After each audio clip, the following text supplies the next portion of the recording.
Welcome to our channel. Today we how to transfer listing syndication using Zillow Premier Agent detailed guide step by step clearly. To transfer listing syndication using Zillow Premier Agent, begin by logging into your Zillow Premier Agent account. Once logged in, navigate to the dashboard where you'll see your current listings.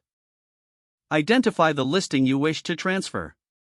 Click on the listing to open its details page. Locate the syndication section on the listing details page. Here, you'll find options related to listing visibility and syndication. Click on the Edit button within the syndication section. Review the current syndication settings for your listing. If you are transferring to a different agent, ensure you have the new agent's Zillow account information ready.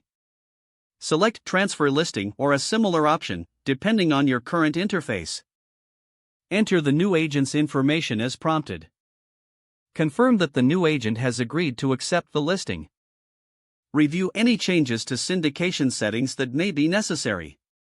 Submit the transfer request once all information is accurate. Check for any confirmation messages indicating that your transfer request has been submitted. Monitor your inbox for any updates regarding the status of the transfer. Once the transfer is approved, the new agent will become responsible for the listing. Make sure to communicate with the new agent about any particulars of the listing. Double-check the accuracy of your listing on the Zillow platform after the transfer is complete. That completes the process of transferring listing syndication using Zillow Premier Agent. If the page does not load, refresh the browser or try again in a private or incognito window. Make sure you are using the correct email address, then retype it carefully to avoid small typos.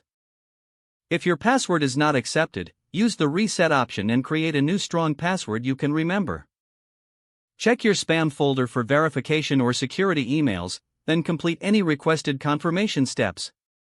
Enable two-factor authentication if available to improve account security and reduce unauthorized access risk. After signing in, review your profile details so your contact information and settings are accurate and current. If you see an error message, note it down and try again after restarting your device and internet connection. Log out when you finish, especially on shared devices, to keep your account and payment information secure. Don't forget to like this video and subscribe to our channel for more step-by-step tech guides.